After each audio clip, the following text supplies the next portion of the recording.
ವಿಧಾನಸೌಧಕ್ಕೆ ಜೆಡಿಎಸ್ ಶಾಸಕರು ಆಗಮಿಸಿದ್ದಾರೆ. ದೇವನಹಳ್ಳಿ ರೆಸಾರ್ಟ್ನಿಂದ ನೇರವಾಗಿ ವಿಧಾನಸೌಧಕ್ಕೆ ಆಗಮಿಸಿರೋದು. ವಿಧಾನಸೌಧಕ್ಕೆ ಆಗಮಿಸಿದ ಜೆಡಿಎಸ್ ಶಾಸಕರು ದೇವನಹಳ್ಳಿ ರೆಸಾರ್ಟ್ನಿಂದ ನೇರವಾಗಿ ವಿಧಾನಸೌಧಕ್ಕೆ ಬಂದಿದ್ದಾರೆ.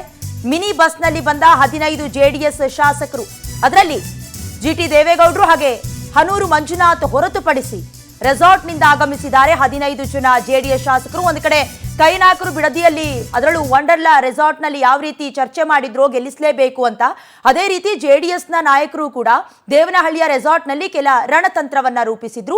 ನಮ್ಮ ನಾಯಕರನ್ನ ಅವ್ರಿಗೆ ಗೊತ್ತಿದೆ ಅವ್ರ ಸ್ಥಾನ ಇಲ್ಲ ಅನ್ನೋದು, ಅಥವಾ ಒಂದು ಪರ್ಟಿಕ್ಯುಲರ್ ಆಗಿ ಗೆಲ್ಲಿಸುವಂತಹ ಯಾವುದೇ ವೋಟಿಂಗ್ ಇಲ್ಲ ಅಂತ, ಆದರೂ ಕೂಡ ಆಕಾಂಕ್ಷಿಯನ್ನ ನಿಲ್ಲಿಸಿದ್ರು. ಅಂದ್ರೆ ಎಲ್ಲೋ ಒಂದು ಕಡೆ ಕುದುರೆ ವ್ಯಾಪಾರ ಆಗತ್ತಾ ಅನ್ನುವಂಥ ಚರ್ಚೆಗೂ ಕೂಡ ಕಾರಣವಾಗಿತ್ತು.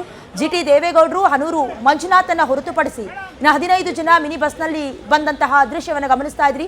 ನೇರವಾಗಿ ಇದು ಕೂಡ ಲೆಕ್ಕಾಚಾರವೇ, ಅಂದ್ರೆ ಎಷ್ಟು ಜನ ಮೊದಲ ಹಂತದಲ್ಲಿ ಹೋಗಬೇಕು, ಅದಾದ ನಂತರದಲ್ಲಿ ಯಾವ್ಯಾವ ಶಾಸಕರು ಹೋಗಬೇಕು ಅಂತ ಲೆಕ್ಕಾಚಾರವನ್ನ ಹಾಕೊಂಡಿದ್ದಾರೆ. ಸದ್ಯ ವಿಧಾನಸೌಧಕ್ಕೆ ದೇವನಹಳ್ಳಿ ರೆಸಾರ್ಟ್ನಿಂದ ನೇರವಾಗಿ ಆಗಮಿಸಿದ್ದಾರೆ. ವೋಟಿಂಗ್ ಆದ ನಂತರದಲ್ಲಿ ವಾಪಸ್ ಆಗ್ತಾರೆ, ಮತ್ತೆ ಬ್ಯಾಚ್ ಬರುತ್ತೆ. ಸದ್ಯ ಜಿಟಿ ದೇವೇಗೌಡರು ಜೆಡಿಎಸ್ ನಾಯಕರಲ್ಲಿ ಗುರುತಿಸಿಕೊಂಡಿದ್ರು ಕೂಡ ಅವರು ಎಲ್ಲೋ ಒಂದು ಕಡೆ ಮನಸಾಕ್ಷಿಗೆ ವಿರುದ್ಧವಾಗಿ ವೋಟ್ ಹಾಕಿಲ್ಲ ಅನ್ನೋದಾಗಿ ಕೂಡ ಹೇಳಿರೋದು ಕುತೂಹಲ ಕಾರಣವಾಗ್ತಿದೆ.